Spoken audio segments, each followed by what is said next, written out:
Hey everybody, how's it going? It's Mike, and I'm going to be doing something a little bit different today. Instead of a kind of normal life update video that I usually have been doing every 4 videos, this time I'm going to do a video with a theme.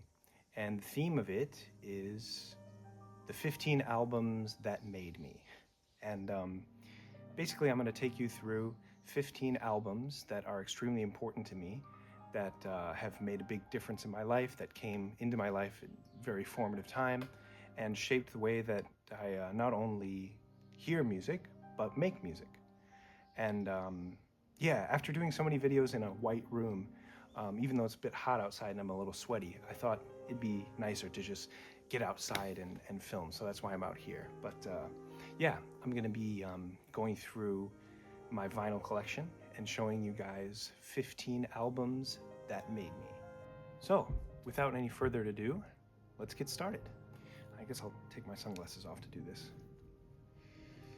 Okay, so the first album I want to talk about is Melancholy and the Infinite Sadness. This was the Smashing Pumpkins' 3rd record, came out in 1995. This album came into my life when I was very young. I think I was 16 years old, and one of my high school friends showed it to me. And I was just, I don't know, I fell in love with the eclecticism of this record. To me, it's sort of like the White Album of the 90s. There are so many great songs on this album. Some of my favorites are Porcelain of the Vast Oceans, Through the Eyes of Ruby, Jelly Belly, of course. And it's just such an expansive, amazing record with so many amazing guitar tones. And I really like the way this was recorded, as opposed to the 2 Butch Vig records that came before this. This is a bit more raw and sort of like, yeah, letting it all hang out kind of thing. And it's a very dark record, but it's also filled with a lot of beautiful moments too. I don't listen to it as much as I used to.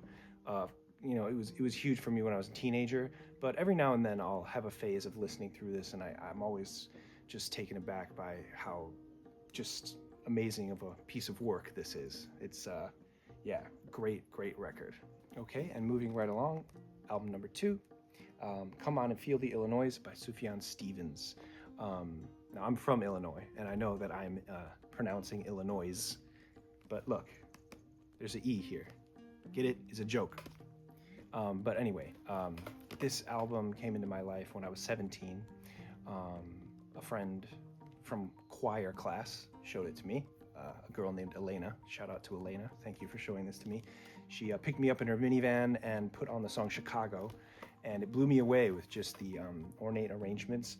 Sort of like Melancholy, this is a very big, sprawling double album, but I don't know, I always compare like Sufjan's arranging skills to that of like, you know, a modern day George Gershwin or something. Sufjan's music really means a lot to me. Songs like The Predatory Wasp is Out to Get Us, or maybe the most famous track from the album, Chicago, songs like John Wayne Gacy Jr., you know, Casimir Pulaski Day.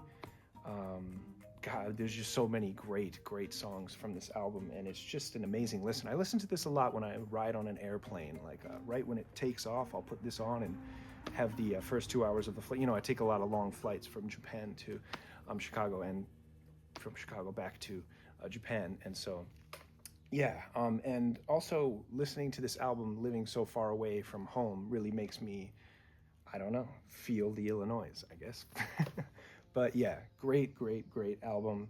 I can't say enough about how beautiful this record is. God, it's so good. Okay, album number 3, Radiohead's 7th record, In Rainbows, released online for free or pay what you want model in 2007. And you know, Radiohead is probably my favorite band of all time. I could have picked 3 or 4 of their records. I could have put Kid A here. I could have put OK Computer up here. But In Rainbows was the first Radiohead record I discovered. I found out about it when I was 18 years old in high school. I think it was a senior in high school, or about to be a senior in high school, when I found this album, which was pretty shortly after it was released. And then I went to Lollapalooza in 2008 and saw Radiohead play live on, you know, while they were touring this album. And I think no other album and no other band has completely changed the way I thought about music, the way I thought music could be, more than Radiohead. And this is where it all started for me. And this is just like a perfect album. It's 10 songs, it's like 45 minutes long. It feels like it takes you on a journey. And the production on this album is insanely good. I mean, it sounds so crystalline and so crisp and clear. And I mean, Nigel Godrich is, like the sixth member of Radiohead, right? I mean, and people say that for a good reason, because without him, this would never exist. And the Stanley Donwood artwork, I mean, it's such a cool album cover. And songs like, Nude and 15 Step are amazing, but my favorite song, I think, of all time is on here. That's the song Reckoner. And I remember listening to that song on headphones when I was in high school, walking through the halls at school, and just having my mind completely blown. It was like a eureka moment where I was like, first I was like confused, and then I was like, this is like the greatest song I've ever heard in my life. And it made me realize that music can be high art. I can't say enough about it. It's just one of the greatest albums ever made in all of music history. And man, In Rainbows, man. If you haven't given this a listen, please do so. Okay, now with album number 4, we are leaving my high school days and going into my freshman year of college. So I was 19 when I discovered this album. I'm going to butcher the title, but as far as I understand it, this is Ágætis byrjun. I think that's the way. I don't know how it's pronounced in Icelandic. It means a good beginning. And I've heard it pronounced a million different ways, and nobody except people from Iceland know how to pronounce it. But it's the second album by the Icelandic band Sigur Rós. Came out in 1999.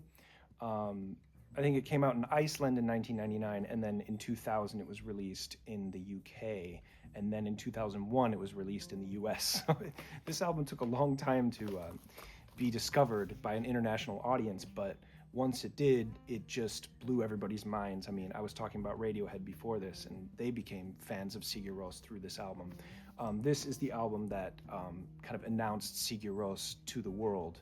And it's just, I love albums that take you to another world, that, when you put it on and close your eyes and listen with some good headphones or good speakers in a dark room, it takes you somewhere. And this album, to me, is the most oceanic album I've ever heard. It's like the album takes you on a deep ocean dive with, blue whales into the ocean. I mean, a lot of people say that. It's a very, the sound of it sounds like deep sea, Arctic exploration. The song Svefin Ge Englar, which is like that 10-minute song. It's the second song on the album. It's the first proper song on the album, and it has that beautiful kind of sonar sound, which evokes oceanic imagery, or like a submarine ocean exploration.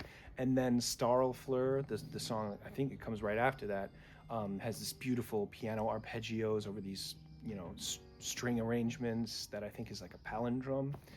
And Jonsi's singing on this in his high falsetto. It's very androgynous and extremely emotional, and a lot of long songs on here. Some people call this post-rock, but even if it could technically be defined as post-rock, it's really its own thing. Sigur Rós is just Sigur Rós music. When I heard Svefn Ge Englar for the first time, it was another one of those moments where I was like, I didn't know you could write a song like that. And Jonsi has this amazing way of playing his guitar with a cello bow, and putting his guitar through reverb pedals, and making it sound like the T-Rex's roar from Jurassic Park, only slowed down with a bunch of reverb on it. This album is beautiful. It is such a relaxing album. It just, reaffirms my faith in humanity whenever I listen to this. Okay, moving along, album number 5. This album I also discovered during my freshman year in college. There's going to be a few albums on this list that I found out about when I was a freshman in college. That year really blew my mind. This here is one of those albums, Veckatimest, Grizzly Bear's third record. Grizzly Bear started as this lo-fi project with Ed Drosty, and then he recruited some other guys. They put out an album called Yellow House through Warp Records, and they got like into more like chamber pop sounds with Veckatimest, and I just feel like this album is not talked about as much as it should be. It doesn't get the flowers that it deserves. I mean, this is an amazing, perfect, epic album. I mean, it was released in 2009 during the height of the sort of like art-tinged indie rock movement, like the blog era, if you will. It was just a golden era for like artistic indie music, and this album is one of the shining stars of that era. I really miss that era. I came of age during that era, and I don't know, I think it was like the last great era in music, in my opinion. Yeah, just beautiful arrangements on here. A lot of guitar-based songs. Daniel Rawson is my favorite member of Grizzly Bear, and a lot of his compositions on this just blow me away. Southern Point, Dory. You got I Live With You, underrated track. And then, you got, of course, the banger that everybody talks about, 2 Weeks, which kind of put them on the map as far as like the broader appeal. It was kind of a gateway song that brought a lot of people in to Grizzly Bear. I saw them at Lollapalooza in 2010, and they were great. But yeah, I just, like they made some good albums after this as well. And I do really love Yellow House, but Veckatimest is my favorite just because it's just like this pristine, beautifully produced, extremely artful indie folk, abstract, like kind of creepy, but very vibrant and beautiful album. I mean, it's just like this amazing band record. They recorded a lot of it in a big church, and you can really hear that. There's a lot of like great use of natural reverb, room reverb. There's some jazz influence in there for sure. Great drumming by Chris Bear. It's just a hell of a band, and this is my favorite album by them. I really wish that more people talked about this record. It's amazing. All right, next up is Merriweather Post Pavilion, the Trippy album. Whoa. Anyway, this came out the same year as Veckatimest. Like I was talking about, that golden, amazing year. That was kind of the peak, in my opinion. And this album is certainly one of the reasons why that year is remembered that way. Animal Collective's 8th album, and this is sort of the height of their cultural cachet. This got a 9.6 on Pitchfork. It's like, dude, come on, why didn't this get a 10? Because this is like a perfect album. When I discovered this, I think somebody recommended it to me. I mean, the song My Girls was playing at like every, Columbia College party at that time. You couldn't escape this song in 2009. I mean, it was everywhere, and for a good reason. It's an amazing song, My Girls, and from an amazing record. This record is so otherworldly. The watery samples that are all over this thing. Geologist is the guy that like kind of gets all the samples. This album sounds like it's like underwater, in like an alien predator planet. And just the synths on this are so shimmery. Animal Collective famously never really had bass on any of their previous albums, but this has like such a deep, rich synth bass tone. This album takes you places, man. It's this extremely psychedelic record. The influence of like trance music and like repetitious electronic music, dance music is way more prevalent on here than on any of their past records.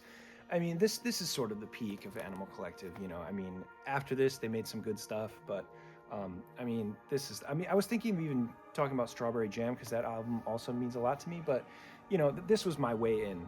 This is how I discovered Animal Collective, with Merriweather Post Pavilion, and this is the best produced, mixed and mastered album they ever made, in my opinion. And just everything, like the entire package, from the artwork to the lyrics to the sonics. This thing is just a one-of-a-kind record. Brother Sport is another amazing song. Songs from AV, like Lion in a Coma, great song. I think my favorite, though, is a Panda Bear track called Daily Routine, which is just a mind-blowing track. Incredible production. God, what an album. Amazing. And next up, we have Plastic Beach by the Gorillaz. Gorillaz, what a fun band. What a great project, Damon Albarn of Blur and Jamie Hewlett, I think is his name, the creator of Tank Girl. Famously, in 2000, 2001, early 2000s, started this project. Wanted to create a manufactured band with cartoon characters as, band members. You got 2D, Noodle, Russell, and the green guy. I forgot his name. Murdoch. And as much as all that cool cartoon character lore is fascinating, really the music is what gets me into this. This came out in 2010, so it was the end of my freshman year of college, and it was like right as summer break was coming, and the single Stylo came out with Bobby Womack singing. It was just so cool, man. And then like I got this album, and it's just a great summertime record. I listened to this album in the summer. I just, if I ever go on vacation, or if I'm going, to like, I don't know, like, some vacation where I'm on the beach, I listen to this record. It's such a beautiful album. The production is incredible. The guests on here, like Little Dragon, Bobby Womack, obviously, the artist previously known as Mos Def. And, songs like Empire Ants, Rhinestone Eyes, To Binge, The Cloud of Unknowing. This is just a beautiful album, and it's just like so well sequenced. I think it's the best Gorillaz album. And this album makes me feel, I don't know, like I'm on the ocean, and sure, maybe there's a few plastic bottles floating by, but it's just good vibes all around, and just a great record, and really takes me back. Love this one. And next up, we have Visitor, the second album by the Dodos, band from San Francisco, which consisted of two members mainly, a drummer and a guitarist and singer. The drummer has a very unique style. He famously didn't use a hi-hat or a kick drum. He used a bunch of different sized toms. He did a lot of rim hits. Merrick Long, I think his name is, the guitarist and singer. It's this amazing style of like finger picking, and the two of them are just an incredible musical force. This is one of my favorite albums ever. My friend showed this to me during my sophomore year in college, and I still listen to it all the time. I'm actually going through a phase right now where I'm listening to this album like every day. Just the arrangements on this are incredible. The raw, energetic performances on this thing. This album has a cool kind of lo-fi swagger to it, but not lo-fi to the point where it sounds badly recorded. It's just like, just lo-fi enough to just sound raw and exciting. This is one of the most exciting albums ever to listen to.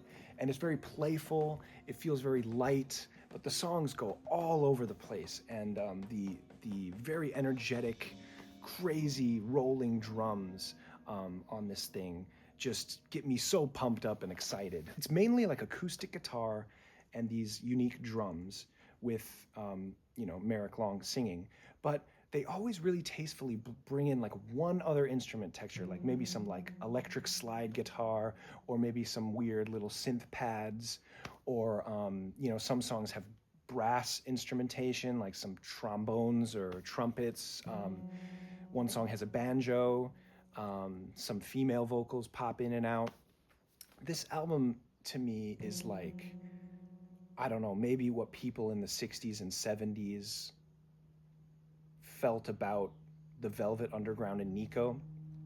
That's how I feel about this album. It's just so inspiring, and it just makes me want to make music when I listen to this. This is one of my favorite albums of all time, and yes, some highlights. I mean, Red and Purple, so cool. You've got the big song from the album, Fools, but also songs like, Jody, Paint the Rust, God, ? The Season.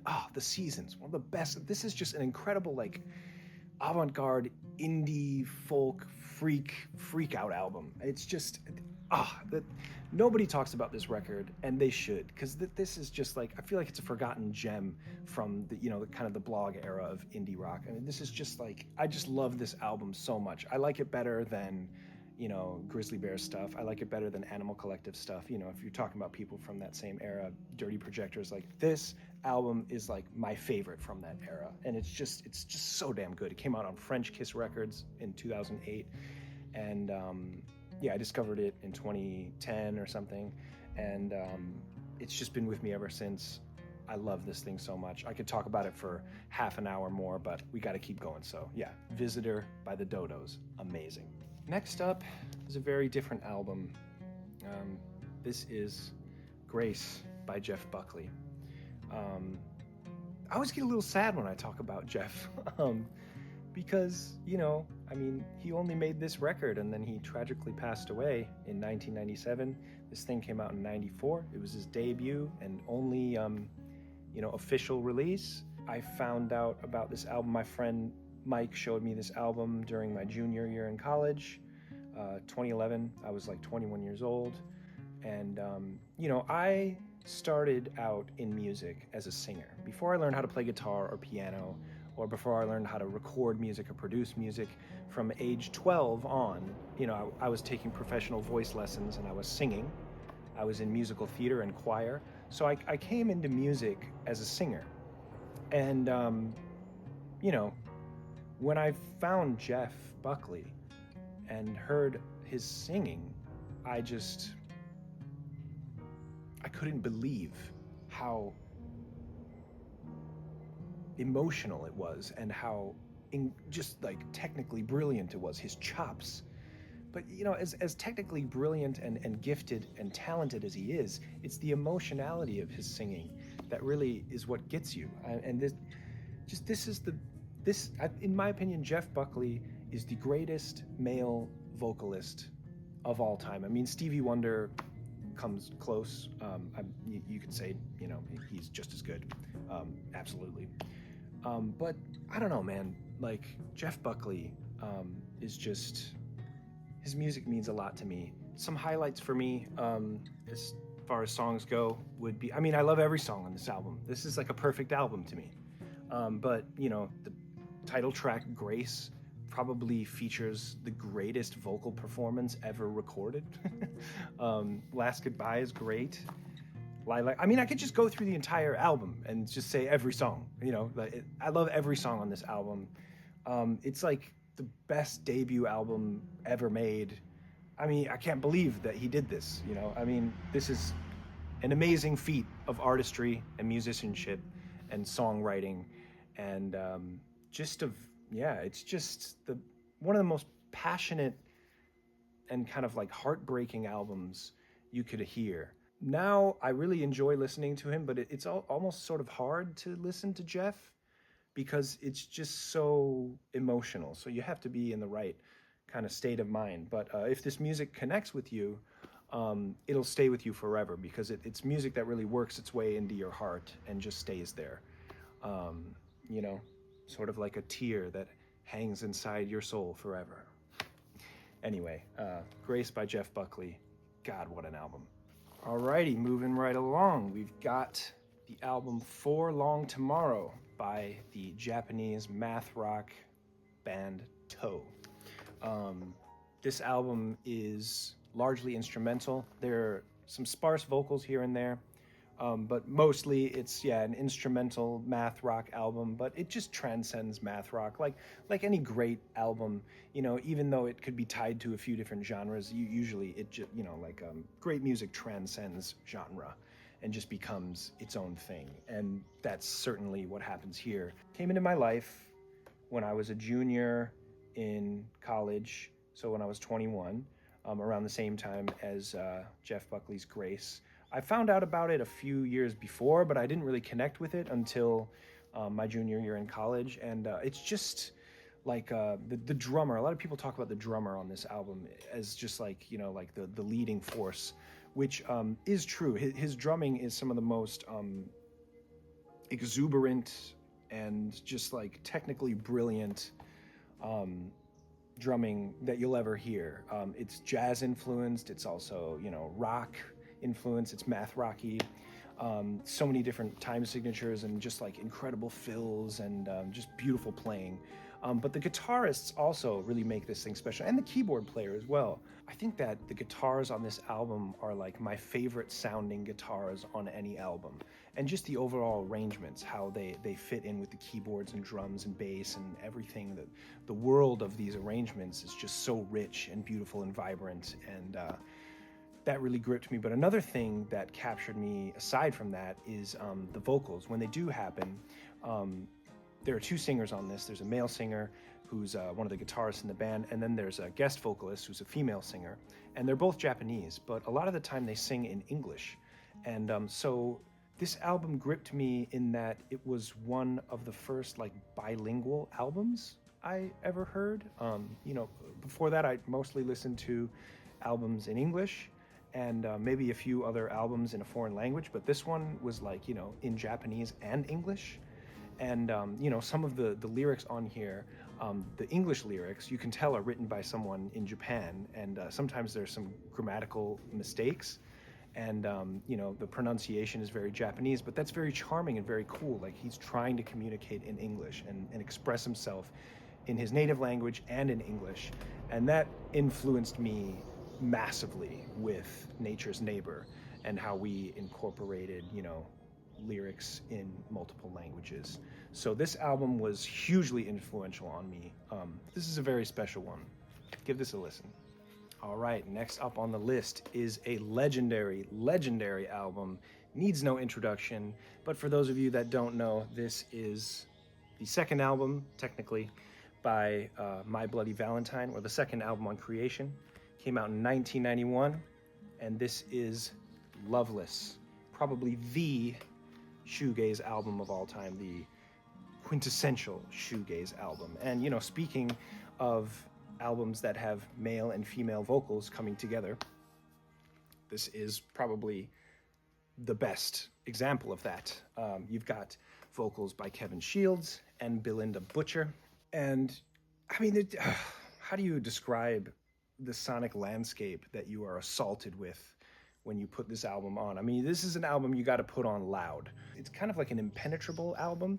There's very loud, distorted guitars, but it's not, I'm not going to waste time trying to describe shoegaze to people that have never heard it.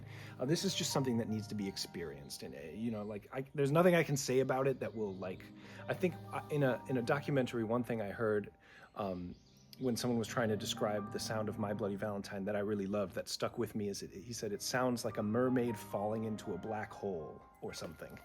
And it's really true. I mean, the vocals are really low in the mix, and they're very ethereal and they're very beautiful and androgynous sounding. Like sometimes you can't tell if Kevin's singing or Belinda's singing, and they're very breathy, and that these guitars are so massive sounding, but they kind of like swirl around in this whirlpool way where you if you put this thing on loud on headphones, you just like feel like you're slowly melting into this abyss of or this blissful oblivion of sound. And it's just songs like To Hear Knows When, it's my favorite song on the album, is just mind-bending music.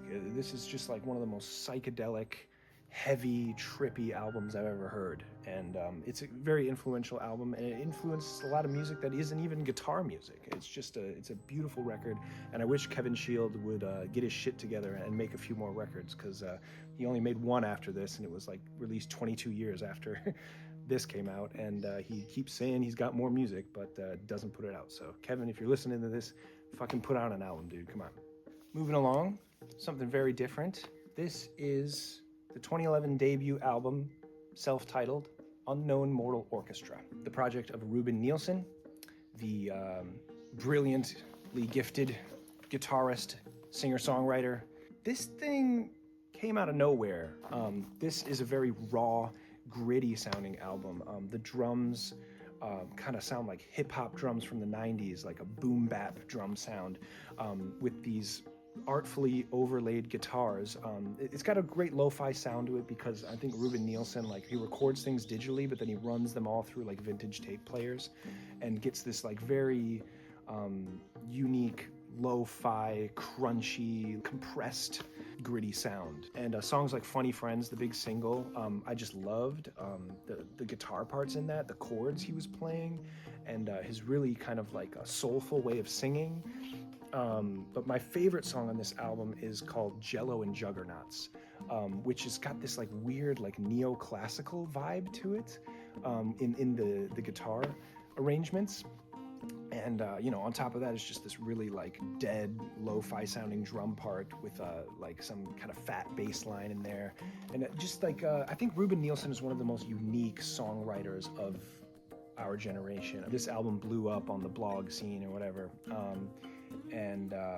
I mean, for good reason. It's a very unique record. Just like this building is sort of like, looks like sort of from outer space, but also from the 80s or 60s.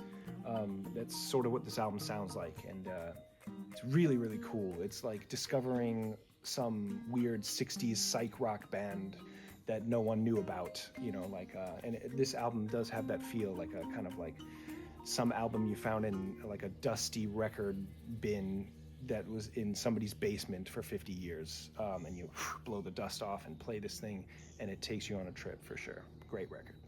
All right, next up is the 2013 major label debut by the Beijing-based, Chinese singer-songwriter Song Dongye, and this album is called 安和桥北. The English translation is like and Northbound. This album was bought for me by my first wife.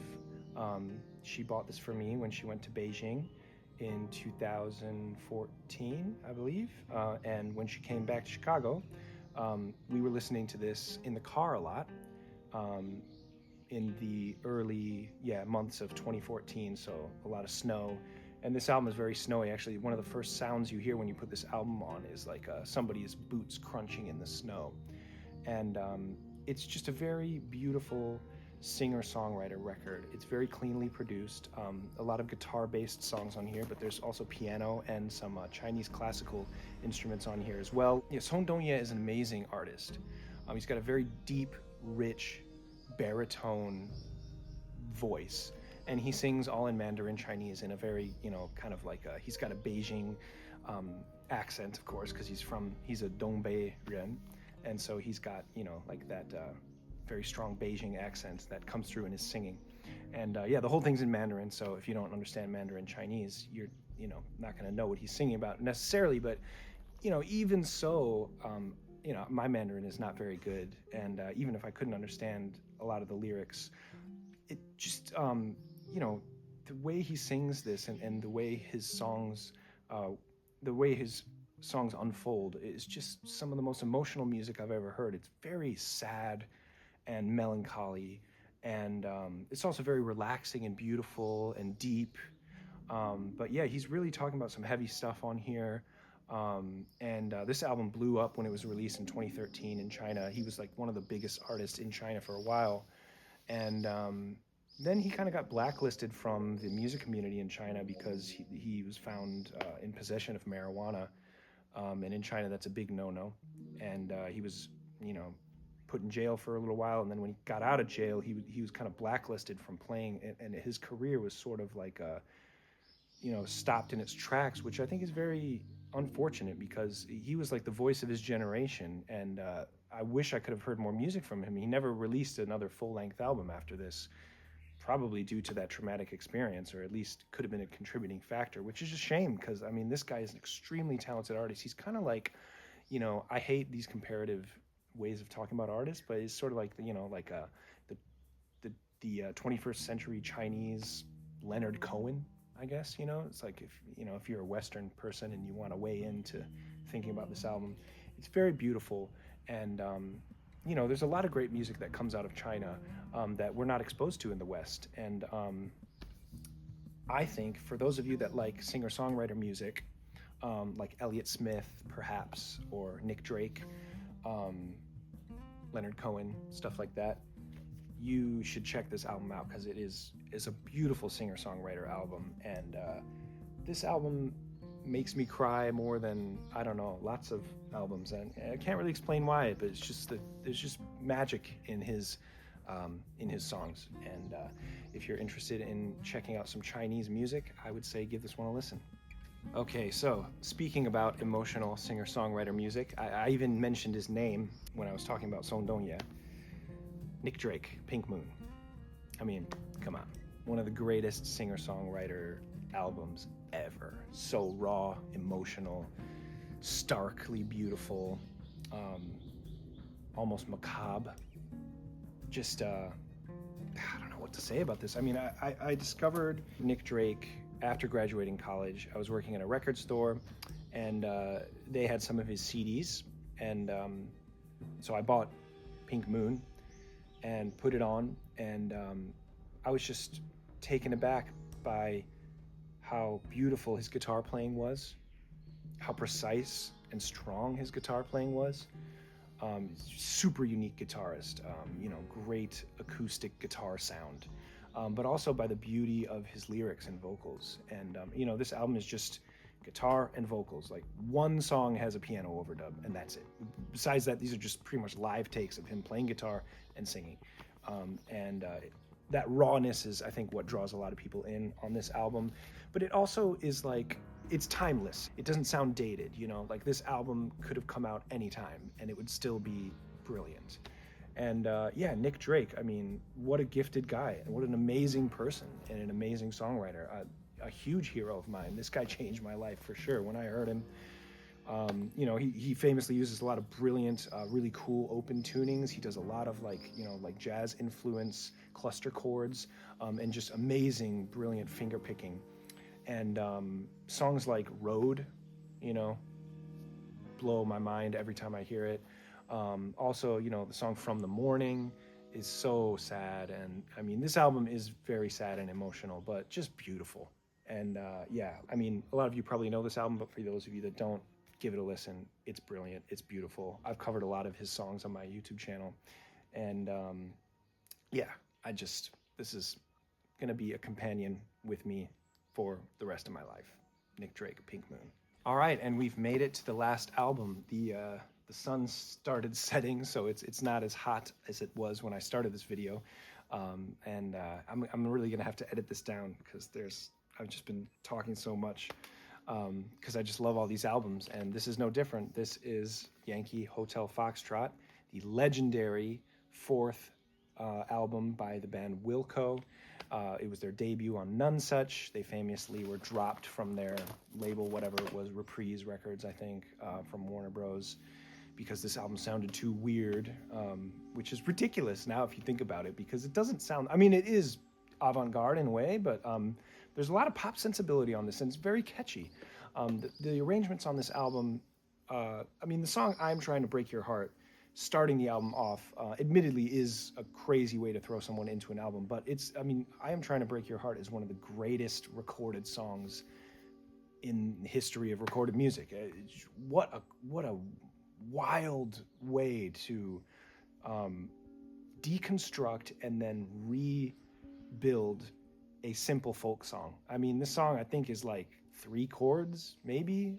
It's a very simple folk song, but the way that they, just sort of like deconstructed these simple folk songs and then, kind of reconstructed them into these Frankenstein monster arrangements that go all over the place and really throw you for a loop, is just some of the most exciting music that's ever been put to tape. They recorded this in the loft.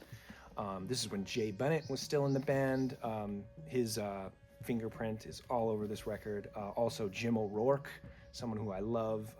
His mix, he mixed the record, and his sound is sort of in here as well. I mean, this is like a Chicago album. It's like a quintessential Chicago, Illinois album. Jeff Tweedy, the lead singer, he's from Belleville, and Jay Bennett, I don't know if he's from Illinois, but this is just a very Midwestern sounding album. And you got the amazing drumming by Glenn Cochee, who is an Illinois guy, and I think Jim O'Rourke is from Evanston, perhaps. So you can't get more Illinois than this. And for me, as someone from Illinois, This is the album I listen to when I'm feeling homesick and I want I want kind of like a little taste of home. You know, I mean, I lived in Chicago for 12 years. I grew up in Illinois, born and raised.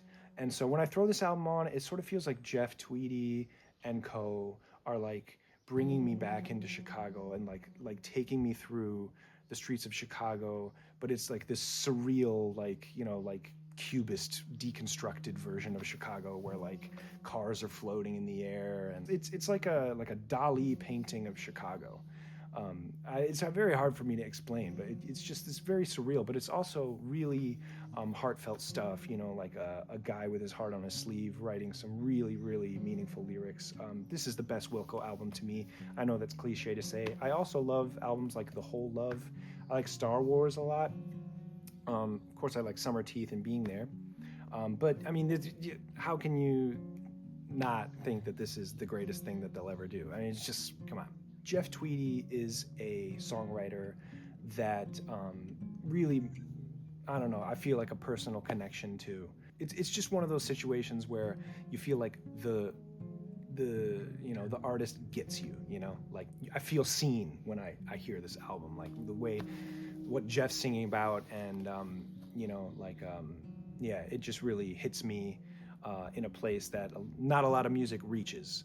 And yeah, I found out about this when I was working in the record store when I was 24, maybe almost 25 years old. And when I discovered this album, it was another one of those things where I played it constantly for like half a year. And then after that, it's kind of hard to listen to because like I know every single detail of the album. But when this thing was hitting me, it hit me hard. And yeah, it's a beautiful, beautiful album. And makes me proud to be a musician from Chicago. And with that, we are finally done going through the 15 albums that made me. These albums all shaped who I am today. In a way, they all sort of changed my life and made me into the musician that I am today. If you listen to Nature's Neighbors music, you're going to hear all of those artists in a way. Now, obviously, any goal of an artist is to find their own sound and find their own voice.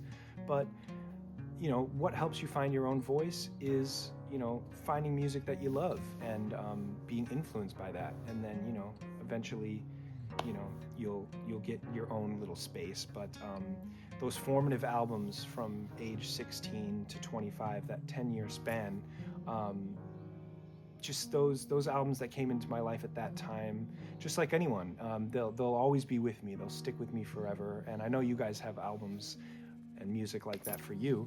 So let me know in the comments if any of these albums are also huge for you, or if not, which albums are the big ones for you. I'd love to know. So drop a comment, and I'd love to have a little conversation with you. I love talking music, and thanks for sort of letting me go off the beaten path with this video. You know, life updates are fun to do, but, you know, recently I've just been working on the house, and I don't really have that much to update you guys on, so I kind of want to talk a little bit more about music on this channel, and you know, I was glad to be able to do this. So maybe next time I'll talk a little bit about Nature's Neighbors music and my musical journey. That's the train going by. Anyway, I'll let the train going by be a signal for me to stop talking. So anyway, thanks for tuning in. I'll see you guys in the next one. But for now, this is Mike from Nature's Neighbor, signing off. Peace.